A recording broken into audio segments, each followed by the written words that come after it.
பாரம்பரிய திருவள்ளுவர் குல வம்சம் பிரசன்ன ஜோதிடர் சுப மாரிமுத்து திருப்பூரிலிருந்து ஆதிகால பரிகார வகுப்பு முதல் முறையாக ராமருடைய கோவில் கும்பாபிஷேகத்தை முன்னிட்டு இந்த எல்லா மக்களுக்கும் ராமருடைய ஆசீர்வாதமும் போய் சேர்ந்து அந்த நாளை தவறக்கூடாது என்பதற்காக அவருக்கு இன்னைக்கு மகத்தான கும்பாபிஷேகம் நடந்து ராமர் குளிர்ச்சியாய் இருப்பதனால இந்த நன்னாளில் எல்லா மக்களுக்கும் ஆதிகால பரிகாரத்தை என்னுடைய சக்திக்கு, என்னுடைய ஞானத்துக்கு, என்னுடைய முன்னோர்கள் என்ன சொல்லி கொடுத்தார்களோ அதை அப்படியே உங்களிடம் சமர்ப்பணம் செய்கிறேன் என்று சொல்லி இந்த பிரபஞ்சத்துக்கும் என்னுடைய தாய் தந்தைக்கும் என்னுடைய சாய்ராம் குரு சாய்ராமுடைய ஆசீர்வாதத்தோடு என்னுடைய மூல குருகள் அனைவருக்கும் என்னுடைய மனவார்ந்த நன்றிகள். அம்மா, நீங்கள் எல்லாரும் குழுவில் எல்லாரும் பயணித்தது எனக்கு ரொம்ப மகிழ்ச்சியாக இருக்குது. நேரடியாக உங்களுக்கு ஜூம் மீட்டிங்கில் எடுக்கிறேன்னு சொன்னோன்னே எல்லா மக்களும் வந்திருக்கீங்க. உங்களுக்கெல்லாம் என்னுடைய பணிவான வணக்கம். இப்போது நேராக நம்ம இந்த நம்ம நேராக ஆதிகால பரிகார வகுப்புக்கு போகலாங்கம்மா. எல்லாத்துக்கும் ரொம்ப சந்தோஷம். பாதி பேர் பழகின முகமாக தெரியுது, பாதி பேர் தெரியாத முகமாக இருக்குது. எல்லாரும் தெரியப்படுத்தி அவங்களுக்கு எல்லாத்துக்கும் என்னுடைய மனமார்ந்த நன்றி. நான் ஒரு 30 வருஷமாக திருவள்ளுவர் குலத்தை சேர்ந்தவர். பாரம்பரியமாக திருவள்ளுவர் குலம். 30 வருஷமாக அடியன் ஜோதிடத்தில் இருக்கேன். என்னால் முடிஞ்ச உதவிகள் மக்களுக்கு தெரிஞ்சதை நம்ம சொல்லி கொடுத்துட்ருக்கோம். இப்போ தான் ஜூம் வகுப்பு முதல் முறையாக ஆதிகால பரிகார வகுப்பு முதல் முறையாக நடைபெற உள்ளது. நம்ம ஆதிகால பரிகார குரூப்ல இருக்கிற அனைவருக்கும் இரவு வணக்கம். என் பேர் டாக்டர் ஜெயம் ஜெய்ஸ்ரீ. ஐயா தான் எனக்கு குரு. ஆதிகால பரிகாரம் நேற்று எங்களுடைய மகளிர் ஜோதிட கூட்டமைப்பு நடந்ததுல அவருடைய புக்கு நாங்க வெளியிட்டு இருந்தோம். உண்மையாவே சொல்றேங்க, இந்த புக்ல இருக்கக்கூடிய விஷயங்கள் நம்ம ஃபுல்லா கண்டிப்பா நம்மளுக்கு வாழ்நாள் பத்தாதுன்னு நினைக்கிறேன். ஆனா சில விஷயங்களை நம்ம கண்டிப்பா தெரிஞ்சுக்குவோம். அது தெரிஞ்சாலே நம்ம வாழ்க்கையில நிறைய சம்பாதிக்கக்கூடிய திறனை ஏற்படுத்தக்கூடிய எல்லா விஷயங்களும் இருக்கு. அதுல உங்களுக்கு ஜாதகம் கண்டிப்பா தெரியணுங்கிறத விட இந்த பரிகாரத்தை வச்சு அப்படியே எடுத்து அப்படியே இன்ஸ்டன்டா நம்ம சமைக்கலாம் இல்லையா, அந்த மாதிரி நம்ம உடனடியா ஒரு தீர்வை தெரிஞ்சுக்கலாம். இதுக்கு நம்ம ஜாதக கட்டம் தேவையில்லை, எதுவுமே தேவையில்லை. அந்த அளவுக்கு அற்புதமான விஷயத்தை எழுதியிருக்காரு. எல்லா புக்லயும் பாத்தீங்கன்னா இது பண்ணி அது பண்ணி நம்ம ஒரு ஜாதகம் தெரிஞ்சவங்க தான் அதை படிக்க முடியும். இது அப்படி இல்ல, பாமர மக்கள் எல்லாருமே இதை தெரிஞ்சுக்கிட்டு அதை பயன்படுத்தலாம். அவரை பத்தி சொல்றதுக்கு எனக்கு ரொம்ப பெருமையா இருக்கு. ஐயா நன்றி. உங்க வகுப்புல நானும் இருக்கேன். இது எல்லாத்துக்கும் பயனுள்ளதா இருக்கணும் கண்டிப்பா நம்புறேன். நன்றி, வணக்கம். நன்றிம்மா, ரொம்ப சந்தோஷம். இன்னைக்கு அறிமுக வகுப்பாக இருக்கிறனால 10 நிமிஷம் லேட் ஆனாலும் பரவாயில்ல, நம்ம கொஞ்சம் டைம் எடுத்து கூட கிளாஸ் முடிப்போம், தப்பில்லை. இது அறிமுக வகுப்பு எல்லாரும். அதனால இந்த நேரத்தில் ஜெயஸ்ரீ அம்மாவிற்கு என்னுடைய ஜெயம் ஜெயஸ்ரீ அம்மா அவங்களுடைய நல்ல ஒரு விஷயத்த சொன்னாங்க. ரொம்ப நன்றி. இப்போ நாம் ஆதி காலத்தில் முன்னோர்கள் எப்படியெல்லாம் வாழ்ந்தாங்க, எப்படியெல்லாம் சிரமப்பட்டாங்க, அந்த சிரமப்பட்டதுக்கு என்ன காரணம், இது எல்லாமே நாம் தெரிஞ்சுக்கணும் அப்படிங்கிறதுக்காகத்தான் இந்த ஆதிகால பரிகார வகுப்பு. இப்போ ரொம்ப முருகனுடைய ஆசீர்வாதத்தோடு இந்த ஆதிகாலம் முன்னோர்கள் எப்படியெல்லாம் வாழ்ந்தாங்க அப்படிங்கிற ஒரு விஷயத்த இன்னைக்கு ஒரு வாழ்க்கையில் நீங்கள் ரொம்ப தெரிஞ்சுக்க வேண்டிய எளிமையான பரிகாரங்களை இதில் நம்ம நிறைய விஷயங்களை எடுப்போம். ஒவ்வொரு விஷயமும் நீங்கள் ஒரு நோட்டு போட்டு எழுதி வச்சுக்கோங்க. அது உங்களுக்கு ரெக்கார்டாக இருக்கட்டும். நாளைக்கு பிற்காலங்களில் நீங்கள் சில விஷயங்களை நீங்களே நாளைக்கு இந்த ஜோதிடத்தை எல்லாம் பரிபூர்ணமாக கற்றுக்கிட்டு உங்களை நாடி வர்றவங்களுக்கு அந்த எழுத்துப்பூர்வமாக இருக்கக்கூடிய கலையை நீங்கள் ஒருத்தருக்கு சொல்லி குணமாகிற அளவுக்கு அந்த பரிகாரம் உங்களுக்கு உதவியாக இருக்கும். அதுக்கு ஒரு நோட்டு, புது நோட்டு வச்சுக்கோங்க, ஒரு பேனா வச்சுக்கோங்க. ஸ்ரீராம ஜெயம் முதல் இன்னைக்கு முன்னிட்டு ஸ்ரீராம ஜெயம் எல்லாருமே நோட்டில் எழுதிருங்க. இதுவே நம்மளுக்கு ஒரு பெரிய மூல மந்திரம். இன்னைக்கு நாம் இந்த பரிகாரங்களை எல்லாம் பார்க்கறதுக்கு ஒரு பரிகாரத்தை சொன்னால் அது சிறப்பாக இருக்குது அப்படின்னு நீங்கள் சொன்னால் நீங்களே மீட்டை ஆன் பண்ணி ஒரு வார்த்தை சொல்லிட்டு நீங்கள் மீட்டில் போட்டுக்கலாம். அது எந்த தவறும் இல்லை. அதெல்லாம் கேட்கறதுக்கு தான். ஏன்னா அது சொல்லாமலாம் இருக்க முடியாது. எல்லாம் கலந்து பேசுறது தான். கொஞ்சம் சவுண்ட் இல்லாமல் இருந்தால் மட்டும் போதும். சரி, உச்சிஷ்ட மகா கணபதியுடைய ஆசீர்வாதத்தோடும் விநாயகப் பெருமானுடைய ஆசீர்வாதத்தோடும் இந்த ஆதிகால பரிகாரத்தை அந்த காலத்தில் முன்னோர்கள் எல்லாம் எப்படியெல்லாம் வாழ்ந்தாங்கிறத இந்த பரிகாரத்தில் இப்போ நம்ம பார்க்க போகிறோம். இதில் பாருங்க, ஒரு ஜாதகத்தை அந்த காலத்தில் நம்மளுக்கு இந்த சில பாவகங்கள் எல்லாம் வேலை செய்யல, எனக்கு 6ஆம் பாவம் வேலை செய்யல, எனக்கு 2ஆம் பாவம் வேலை செய்யல, எனக்கு 3ஆம் பாவம் வேலை செய்யல, இப்படியெல்லாம் ஒவ்வொருத்தருடைய வாழ்க்கையிலையுமே இருக்குது. அப்போ என்ன காரணம் அப்படின்னு கேட்டால், ஒவ்வொருத்தருடைய வாழ்க்கையில ஒரு குறை இருக்கும். இந்த 12 பாவகத்தையுமே முன்னோர்கள் அந்த காலத்தில் இயக்கியிருக்காங்க. அது எப்படி இயக்கியிருக்கிறாங்க அப்படின்னா, இப்போ உங்களுக்கு தெரியுமா, சூரியனா அப்பா, சந்திரனா அம்மா, செவ்வாயினா கூட பிறந்தவங்க, புதன்னா தாய் மாமன், குருன்னா குழந்தைகள், சுக்கிரன்னா மனைவி அத்தமாரு, சனினா சித்தப்பா, ராகுன்னா தாத்தா, கேதுன்னா பாட்டி. இப்ப அந்த காலத்தில் நீங்க பார்த்திருக்கீங்களா, குடிசை வீடா இருந்தாலும் கூட ஆதி காலத்துல போட்டா வந்த காலத்துல என்ன பண்ணுவாங்கன்னா, அப்பாவோட போட்டா, தாத்தாவோட போட்டா, பாட்டியோட போட்டா, நினைவா ஒரு குழந்தையோட போட்டா, மாமா அத்தை எல்லாம் சேர்ந்து இருக்கிற போட்டா, மாமா அத்தையெல்லாம் இருக்கிற போட்டா, இப்படி உங்களுடைய இந்த போட்டாவை எல்லாமே பார்த்தீங்கன்னா உங்க வீட்டில் அப்படியே மாட்டி வச்சிருப்பாங்க. ஐயா கரெக்டுங்களா? இவங்க எல்லாரும் மாட்டி வச்சிருப்பாங்க. இந்த மாட்டி வச்சதுனால என்ன ஒரு பலன்னு கேட்டீங்கன்னா, அவங்க பார்க்கும் போதெல்லாம் நினைவா பார்க்கும்போது என்னோட தாத்தா இப்படித்தான் வாழ்ந்தாரு, என்னுடைய பாட்டி இப்படித்தான் வாழ்ந்தாங்கன்னு அது அடிக்கடி ஞாபகத்துக்கு கொண்டு வர்றதுக்காக தாத்தா வந்திருக்கு, தாத்தாவை நினைக்கும் போதே ராகு உள்ள வந்துருவார், பாட்டியை நினைக்கும் போதே கேது உள்ள வந்துருவார், அப்பாவை நினைக்கும் போதே சூரியன் உள்ள வந்துருவார், அம்மாவை நினைக்கும் போதே சந்திரன் உள்ள வந்துருவார், மாமனை நினைக்கும் போது புதன் உள்ள வந்துருவார். இப்படி 9 கிரகங்களுக்குமே அந்த உறவு முறையினுடைய பழைய காலத்துல வெள்ளை கலர்ல போட்டா இருக்கும். இந்த போட்டாவெல்லாம் ஒரு காலத்துல எல்லா வீட்லயுமே கொஞ்சம் கொஞ்சம் இருக்கும். அது இருக்கும் போது அவங்களுக்கு அந்த 9 கிரகத்தினுடைய தாக்கங்கள் குறைஞ்சு அந்த 12 பாவகத்துக்கு அந்த 9 கிரகங்கள் சுழற்சியில இருந்ததுனால அவங்களுக்கு ஆதி காலத்துல இதுவே பரிகாரமா ஞாபகார்த்தமா நவகிரகங்களோடவே வாழ்ந்திருக்காங்க. இது சரியா தவறா சொல்லுங்க அம்மா, கரெக்டுங்களா? இன்னைக்கு தான் நம்ம எல்லாமே மாறிடுச்சு. அன்னைக்கு ஒரு கஷ்டம் வந்தா கூட அந்த போட்டாவை எடுத்து வச்சு அழுவாங்க. எங்க அத்தை கிட்ட, எங்க மாமா கிட்ட நல்லா பார்க்கணும்னு நான் நினைக்கிறேன்னா என்னைக்காவது ஒரு நாள் 1 மணிக்கு வருவாங்க. ஆனா அவங்க போட்டாவை கொடுத்துட்டு இருப்பாங்க, அந்த ஒரு தெய்வீகமா வச்சிருப்பாங்க. அப்ப அந்த 12 பாவகத்துக்குமே அப்ப பாருங்க, 12 பாவகம்ங்கிறது அந்த 12 கட்டத்துக்கு உண்டான உறவு முறைகளை பூரா நம்ம வீட்டுல நிழலா வச்சிருந்தாங்க. அப்ப நிழல்னா நம்மளுக்கு துணையா இருந்ததா, நிழல் மாதிரி இருந்தாங்களா? அப்ப இன்னைக்கு தான் ஆதிகால போட்டாவெல்லாம் நம்ம வீட்டுல இல்ல. இப்போ இந்த பரிகாரத்தை நீங்க தெரிஞ்சுக்கிறதுனால இந்த படங்கள் எல்லாம் தாத்தா பாட்டி படம், முன்னோர்கள் வாழ்ந்த படம் எல்லாம் கிடைச்சதுன்னா அதை நீங்க வாழ்ற வீட்டுல கொண்டு வந்து வச்சீங்கன்னா உங்க முன்னோர்கள் எல்லாம் உங்களோடவே பேசிட்டு வாழ்ந்துட்டு ஆசீர்வாதத்தோடு வாழுவாங்க இல்லையா?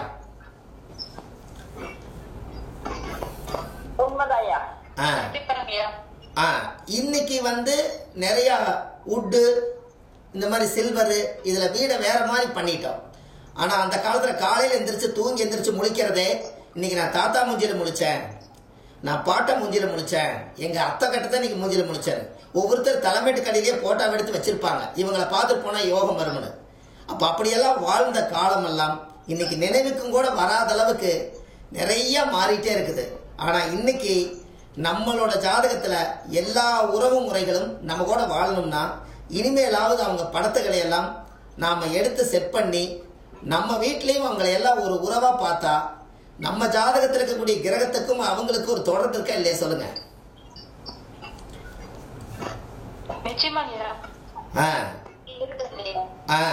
இனிமேலாவது நம்ம அந்த பழைய கால வாழ்க்கைய மறந்துடக்கூடாதுங்கிறதுக்காக அந்த 12 பாவகத்துக்கும் பாருங்க, அந்த காலத்துல 9 கிரகத்தை இயக்கிறதுக்கு 9 உருவப்படங்களை வச்சு அன்னைக்கு மனசார அவங்க கிட்ட கஷ்டத்தை சொல்லுவாங்க, அவங்க இவங்களோட பேசுவாங்க, இவங்க கனவுல வருவாங்க. இது எல்லாமே நடக்கும். இன்னைக்கு தான் எல்லாம் கொஞ்சம் காலம் மாறிடுச்சு. அப்ப கண்டிப்பா இந்த பழைய கால போட்டா முன்னோர்கள் நீதியா வாழ்ந்தாங்க, உண்மையா வாழ்ந்தாங்க. உங்களுக்கு ஒண்ணு தெரியுமா? யாராவது ஜாதகத்துல வந்து பூர்வீக தோஷம் இருந்தா பூர்வீக சொத்து விற்க மாட்டேங்குதுன்னு நினைப்பாங்க. பூர்வீக சொத்து வித்ததுன்னா நம்ம எப்படியாவது அந்த சொத்தை பங்கி வீடு வாசல்ல கட்டி நல்லா இருக்கலாம், ஆனா இந்த பூர்வீக சொத்து விற்க மாட்டேதுங்க அப்படின்னு நினைப்பாங்க. அந்த பூர்வீக சொத்து விற்கணும்னா நீங்க நல்லா தெரிஞ்சுக்குங்க, அந்த காலத்துல தாத்தா பாட்டி தான் பூர்வீகம். அவங்க ஒரு அடி நிலம் கூட இன்னொருத்துக்கு விட்டு கொடுக்காம ஆதி காலத்துல வேலியெல்லாம் போட்டு வச்சு அடுத்தவங்க எல்லாம் நம்ம காட்டுக்குள்ள வராம அந்த மண்ணை நினைச்சு மண்ணுக்காகவே வாழ்ந்த பூர்வீக சொத்தை அவங்களோட உயிர் சக்தி எல்லாம் அந்த மண்ணில் தான் இருக்கும். அதனால அந்த மண்ணுக்கு அவருக்கு ரொம்ப தொடர்பு இருக்கும். அதனால அவ்வளவு சுலபமா அந்த தாத்தா பாட்டி சேர்த்து வச்ச சொத்தை ஒரு 2-3 ஜெனரேஷன் ஆகி உடனே விற்க முடியாது.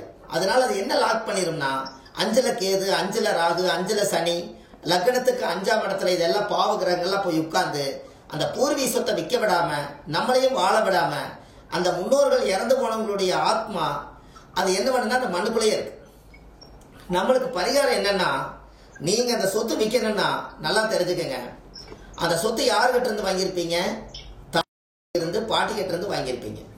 அப்ப அந்த தாத்தா பாட்டியோட படத்தை ஒரு பிரேம் பண்ணி அந்த பூர்வீக சொத்துல கொண்டு போய் நீங்க 2 எண்ணத்தை வச்சு 4 செங்கலை வச்சு 2 போட்டாவை வச்சு ஒரு தலைவாழை இலை போட்டு தேங்காய் பழம், பத்தி சூட, வெத்தலை வாக்கு, இவங்க 2 பேருக்கு என்னெல்லாம் பிடிச்சிருக்குதோ அவங்க சாப்பிடக்கூடியது எல்லாத்தையும் கொண்டு போய் அந்த மண்ணில் வச்சு படைச்சு அந்த போட்டாவுக்கு பத்தி பொருத்தி வச்சு தீபம் போட்டு உங்களோட மண்ணை நீங்க கட்டி காப்பாத்தின மண்ணை எங்களுக்கு சொத்து எங்களுக்கு கிடைக்கணும், நாங்க நல்லா இருக்கணும்னா நீங்க எங்களுக்கு ஆசீர்வாதம் பண்ணி நீங்களே அந்த மண்ணை வித்துக்கணுங்கன்னு சொல்லி நீங்க அந்த தாத்தா பாட்டி கிட்ட சரணாகதியாகி அந்த மண்ணில் இப்படி ஒரு படத்தை வச்சு பூஜை பண்ணீங்கன்னா அந்த ஆத்மா எங்க இருந்தாலும் அந்த மண்ணுக்கு வந்து இப்படி ஒரு ஆசீர்வாதம் பண்ணி அவங்களே சரியான ஒரு ஆளு கொண்டு போய் வித்து அந்த பணம் சரியான பங்கா போய் சேரும். இதுவே பூர்வீக தோஷ நிவர்த்தி ஆகும். எப்படி?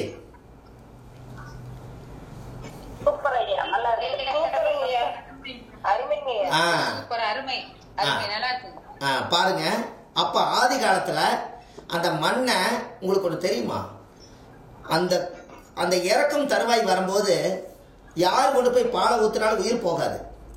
கடைசியா அந்த மண்ணை நினைச்சுக்கிட்டே இருப்பாரு, அந்த மண்ணை விட்டு போறனேன்னு.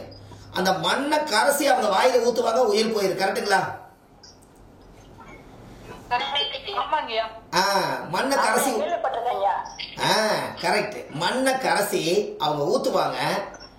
அதுக்கப்புறம் அந்த உயிர் போய் அந்த ஆத்மா சாந்தி ஆயிரும், அந்த மண்ணுக்காகவே வாழ்ந்ததுனால. அப்ப அந்த மண்ணுல மறுபடியும் அவர் பிறவி எடுத்து வர முடியலைனாலும் அந்த ஆத்மாவுடைய படத்தை வச்சு ஒரு ராகு திசை 18 வருஷம், ராகுன்னா தாத்தா, கேது திசை ஒரு 7 வருஷம், பாட்டின்னா ஒரு 7 நாள், அப்ப 18 ஒரு 7 25 நாளைக்கு அந்த போட்டாவை அங்கேயே ஒரு சாலை போட்டோ இல்ல அந்த இடத்துலயே அந்த போட்டா வச்சு ஒரு 25 நாளைக்கு டெய்லி அதுக்கு ஒரு பத்தி பொறுத்து ஒரு விளக்கு போட்டு வந்துட்டு இருந்தீங்கன்னா அந்த மண்ணுல இருக்கக்கூடிய தோஷம் நிவர்த்தியாகும். அந்த மண்ணும் புனிதம் அடைஞ்சு அது சரியான பணமா மாத்தி நம்ம வாழ்க்கையில நாமளும் வீடு வாசல்லாம் கட்டி இந்த குழந்தைகளுக்கெல்லாம் எதிர்காலத்துக்கு போய் சேரும். தாத்தாவோட சொத்து என்னைக்குமே ஒரு உயிர் சொத்து மாதிரி பிளஸ் உயிர் சொத்து. அப்போ இத கண்டிப்பா அந்த மண்ணுல ஒரு பூஜை போடுங்கன்னு சொன்னா ஜோதிடருக்கு எவ்வளவு ஒரு பெருமை கிடைக்குன்னு சொல்லுங்க.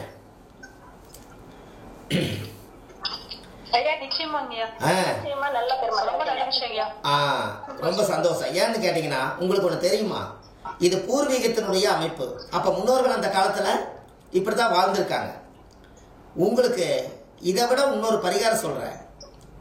உண்மையாலுமே ஒரு ஆத்துமாத்தமா ஒரு மண்ணை நீங்க பார்த்துட்டு போறீங்க, உண்மையாலுமே மண்ணை நீங்க நேசிக்கிறீங்க, எனக்கு மட்டும் இந்த மண்ணு கிடைச்சதுன்னா நான் இந்த வீட்டுல வீடு வாசல் கட்டி இந்த வீட்லயே நான் காலத்தை கழிச்சிருவேன், எனக்கு இந்த இடம் மட்டும் அமைஞ்சா போதுன்னு நீங்க யாராவது நினைச்சீங்கன்னா அவங்களுடைய அமைப்புல வாஸ்து நாள் வர்ற அன்னைக்கு கிழக்கு முகமா சூரியனை பார்த்து கொஞ்சம் இத்தினூண்டு மண் எடுத்து வாழைப்பழத்துல வச்சு எனக்கு இந்த மண்ணு அமைஞ்சிடணும்னு சொல்லி இது எனக்கே சொந்தமாயிரும்னு சொல்லி சூரியனை நினைச்சு வாஸ்து பகவானை நினைச்சு நீங்க அந்த மண்ணை இத்தினூண்டு கொஞ்சம் வாழைப்பழத்துல வச்சு அப்படியே கவக்குன்னு நீங்க முழுங்கிட்டீங்கன்னா உங்களுக்கு ஒன்றும் ஆகாது, இந்த மண்ணு உங்களுக்கு சொந்தமாயிரும். அப்போ இந்த உலகத்துல அப்ப இந்த மண்ணை எடுத்து கொஞ்சம் சின்ன குழந்தையில நம்ம மண் சாப்பிட்ருப்போம், பெடிசன் சாப்பிட்ருப்போம், நறுக்கு முறுக்குன்னு மண்ணெல்லாம் தின்றுப்போம். ஆனா ஒன்றும் பண்ணல. காரணம் என்னன்னா, இந்த பூமியில நாம பிறந்தோம், இந்த மண்ணிலேயே பிறந்து இந்த மண்ணிலேயே வாழ்ந்து இந்த மண்ணவே நம்ம தின்னாலும் கடைசியில மண்ணு தான் நம்மளை திங்க போகுது. அதனால அந்த பூமி நம்மளுக்கு அமையணும்னா செவ்வாய் தான் பூமிகாரகன். அப்ப செவ்வாய் தான் பூமிகாரகன். இந்த செவ்வாய் பூமிகாரகனா இருக்கிறதுனால அந்த மண்ணு நம்ம உடம்புக்குள்ள கொஞ்சம் நம்ம எடுத்து ஒரு வாழைப்பழத்துல வச்சு ஏன் முழுங்க சொல்றேன்னா, ஆத்துமாத்துமா இந்த மண்ணை தொட்டு கும்பிட்டாலே உங்களுக்கு புண்ணியங்கும் போது உங்க உடம்புல வந்து செவ்வாய்னா பூமி, செவ்வாய்னா ரத்தம். அந்த இத்தினூண்டு மண் எடுத்து எனக்கு வேணும்னு சொல்லி நீங்க அந்த ரத்தத்துல கலந்துட்டா மண்ணையும் ரத்தத்தை பிரிக்க முடியாது. அதனால அந்த பூமி உங்களுக்கே அமைஞ்சிரும். எப்படி?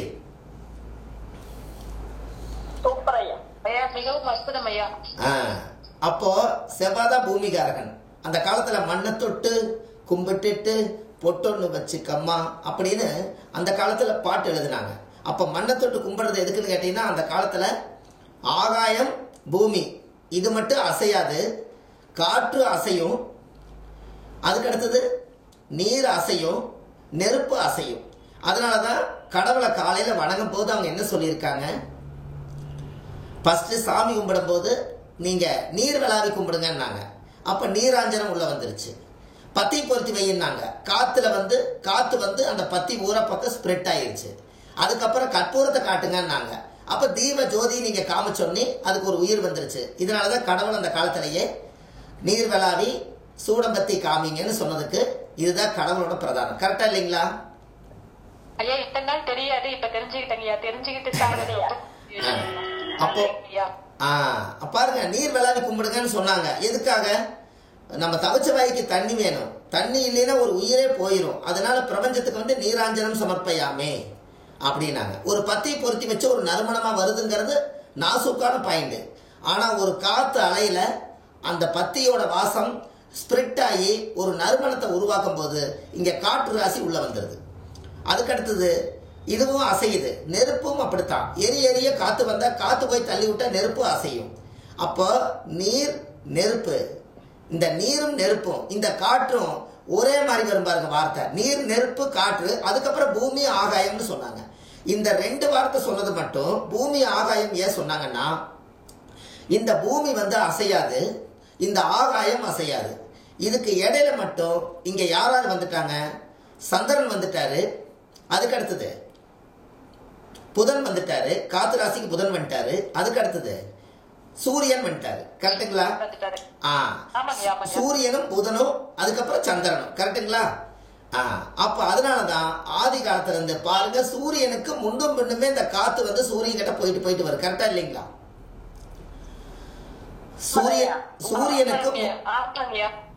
சூரியனுக்கு முன்னும் பின்னும் புதன் போயிட்டு வந்துட்டே இருப்பாரு. ஏன்னா அவருக்கு இது காத்து இல்லாம இந்த உலகத்துல வாழ முடியாது. அப்ப அந்த ஆத்மாகாரகன் சூரியனுக்கும் கூட காத்து தேவைப்படுது. அதனாலதான் நல்லா பாருங்க, தெரிஞ்சுக்குங்க. சூரியனுக்கு பின்னாடி புதன் இருக்கிறவங்க எல்லாம் கஷ்டப்பட்டு படிக்கணும். சூரியனுக்கு புதன் தாண்டி அந்த பக்கம் இருக்கிறவங்க எல்லாருமே ஈஸியா படிக்கலாம். பாத்துக்கங்க. சூரியனுக்கு 12ல புதன் இருக்கிறவங்க எல்லாரும் கஷ்டப்படணும். சூரியனுக்கு புதன் வந்து சூரியனோட டிகிரி தாண்டி இருக்கிற புதன் எல்லாம் படிப்புல அவங்க சைன் ஆயிடுறாங்க. எப்படி? அதை நீங்க தெரிஞ்சுக்கணும்ல. ஏன்னா புதன் படிப்பு. அப்போ அரசாங்க வேலை ஒருத்தருக்கு கிடைக்கணும்னா நீங்க என்ன சொல்லணும், சூரியனுக்கு பின்னாடி டிகிரியில புதன் இருந்தா அரசாங்க வேலை போராடித்தான் கிடைக்கும். இதே புதனை சூரியனை தாண்டி டிகிரியில புதன் ஒரு 3-4-5 டிகிரி தாண்டி அந்த பக்கம் இருந்தா, சூரியன் என்பது அரசாங்கத்தை புதன் தொட்டு போனதுனால இவரும் அரசாங்கத்தை தொடுவார்ல.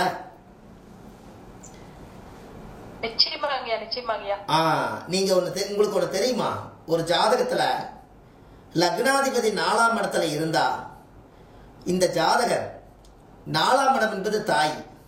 இந்த 4ஆம் இடம் தாய்க்குள்ளேயே அவர் கட்டுப்பட்டு வாழ்வார். அதே லக்னாதிபதி 7ஆம் பாவத்துல இருந்தா மனைவிக்குள்ள கட்டுப்பட்டு இவர் வாழ்வார். 4ல இருந்து 7க்குள்ள மனைவி வச்சு கேட்பார். இந்த 7ஆம் இடத்தை கடந்து லக்னாதிபதி 8, 9, 10 வந்துருச்சுன்னா அவர் எடுக்கிற முடிவு தான் அந்த வீட்டுல அரசாங்கம் நடக்கும். எப்படி?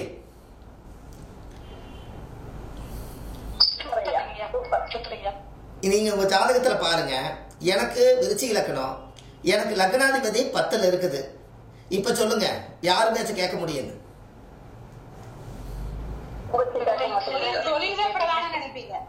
அப்ப லக்னாதிபதி 4ஆம் ஏன் அந்த வார்த்தையை நீங்க இப்ப எடுத்து எழுதி வைக்கணும்னா, லக்னம் என்பது ஒரு தாய் பெத்த உயிர். அது 4க்குள்ள இருந்துச்சுன்னா தாயோட கண்ட்ரோலை தாண்டி அது போகாது.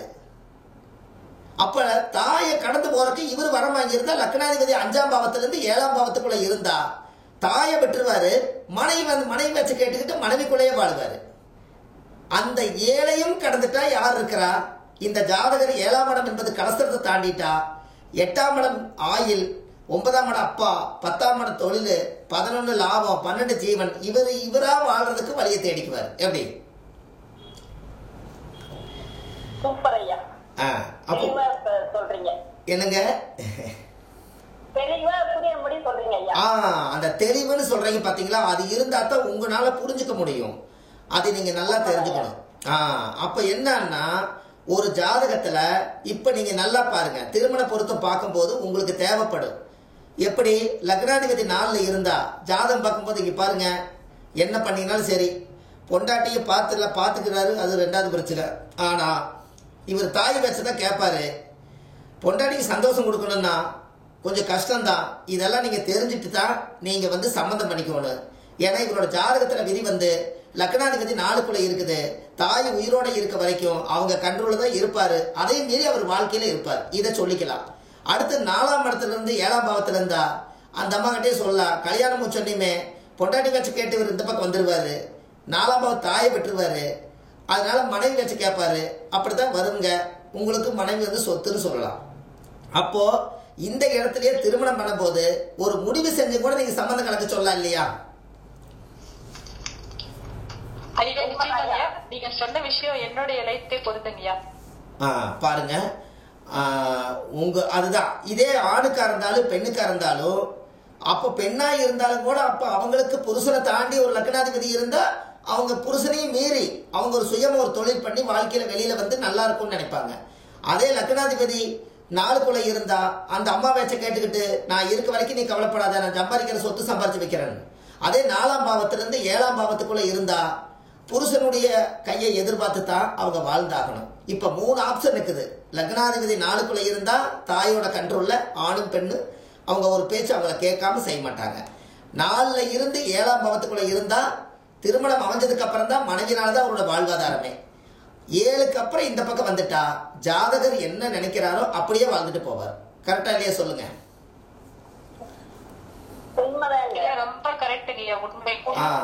அப்ப இனிமேல் நீங்க ஜாதகத்தை பார்க்கும்போது, அம்மா ஆதிகால பரிகாரங்கள் நிறைய சொல்றேன். நீங்க இந்த கிரகங்களை எல்லாம் வச்சுதான் ஆதிகால பரிகாரம் எடுக்க முடியும். நல்லா தெரிஞ்சுக்கங்க. நீங்க உங்களோட ஜாதகத்துல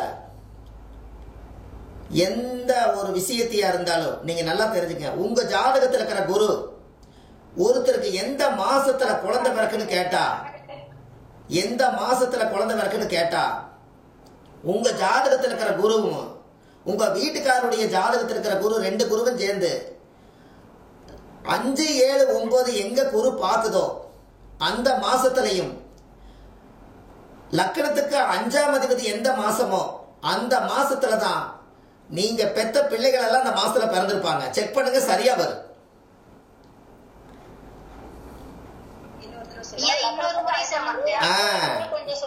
நீங்க கவனிக்கணும். அதுதான் சொல்றேன்.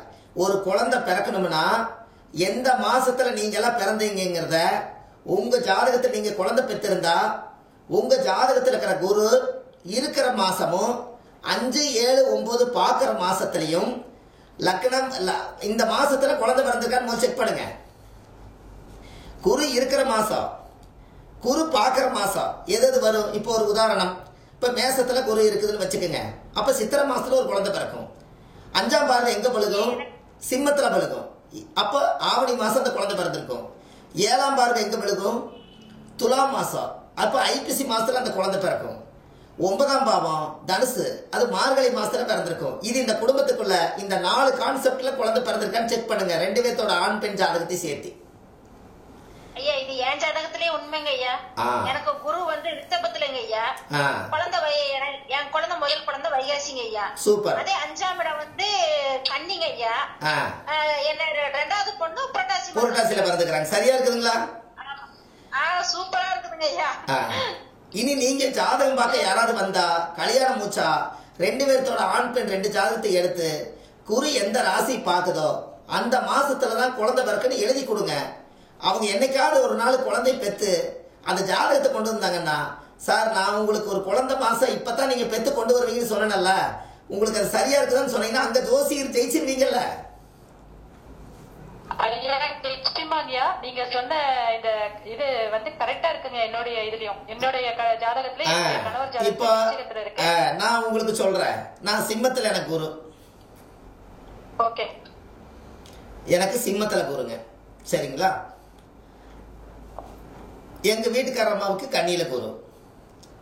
இந்த குரு 7ஆம் பார்வை எங்க பாக்குங்க? முதல் பையன் வந்து பங்குனி மாசம் பிறந்திருக்கிறான். எனக்கு சிம்மத்துல குரு 9ஆம் பார்வை எங்க பாக்கும்?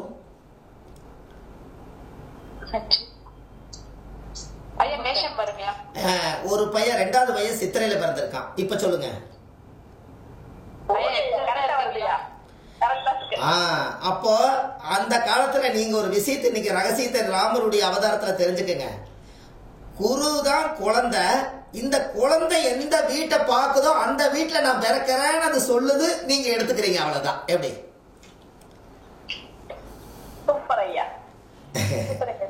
எப்படி? குருதான் குழந்தை.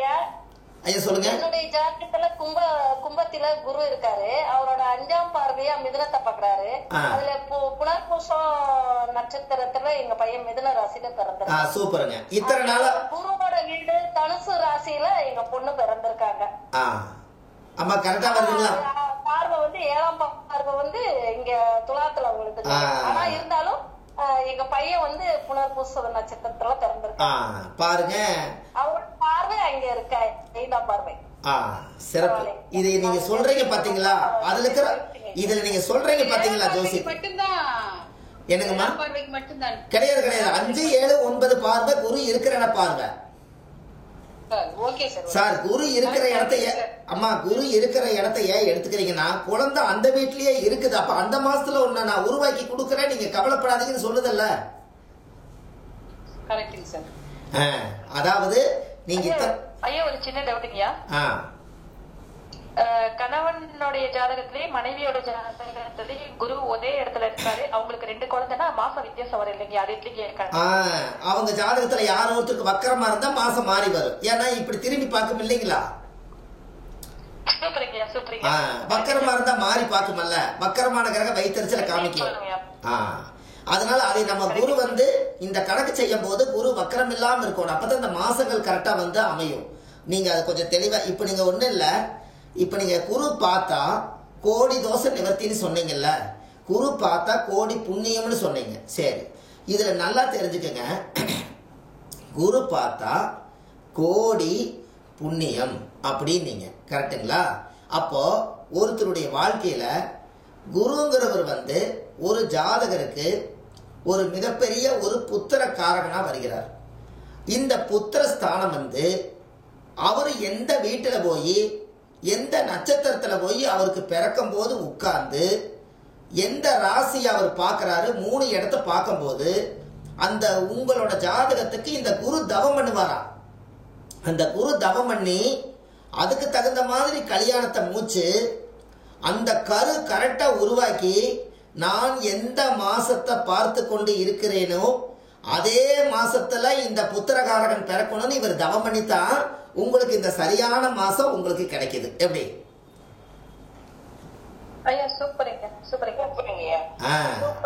ஒவ்வொரு கிரகங்களும் நமக்காக தவம் பண்ணுது. இப்ப நீங்க ஒரு உதாரணம், இதை விட இன்னொரு ஆச்சரியத்தை உங்களுக்கு சொல்றேன். செவ்வாய் எந்த வீட்டுல இருக்கிறாரோ அந்த 4, 7, 8 எந்த வீட்டை பாக்குறாரோ அந்த மாசங்களை தான் நீங்க பூமி கிரையம் பண்ணிருப்பீங்க. செக் பண்ணுங்க.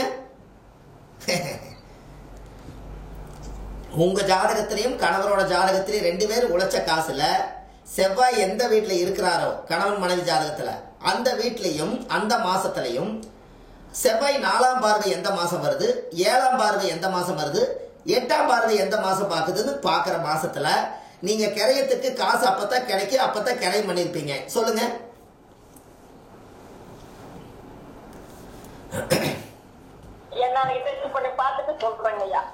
இப்ப நீங்க இதெல்லாம் கவனிக்காம விட்டதுனால இப்ப என்ன ஆயிடுச்சு?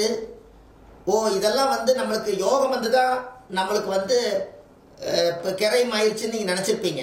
இப்ப நீங்க என்னைக்காவது ஒரு நாள் வீடு கிரையம் பண்ண மாசத்தை, இடம் கிரையம் பண்ண மாசத்தை நீங்க மனசுல வச்சிருந்தா தானே இப்ப நீங்க டக்குன்னு சொல்ல முடியும். முதல்ல நம்ம வீட்டு கிரை மாசத்தையே மறந்துட்டோம், அப்புறம் செவ்வாயோட கணக்கு எப்படி எடுக்க முடியும்? ஐயா, எனக்கு தெரிஞ்சவங்க ஒருத்தவங்க செவ்வாய் சிம்மத்துல இருக்காங்க ஐயா. அதே ஆவணி மாசம் கிரையம் பண்ணி இருக்காங்க ஐயா. சூப்பர்மா. ஒரு பாயிண்ட் கிடைச்சாலும் போது. செவ்வாய் தான் பூமிகாரகன். அவர் எந்த மாசத்துல இருக்கிறாரோ அந்த மாசத்துலதான் உனக்கு பணம் கொடுப்பேன், நீ அப்பதான் கிரையம் பண்ணுவ, அப்பதான் உங்களுடைய உயிரெழுத்து எழுத முடியும் அப்படின்னு அது நிர்ணயம் பண்ணுது. எப்படி அம்மா? கரெக்டா அம்மா? பேசுங்க.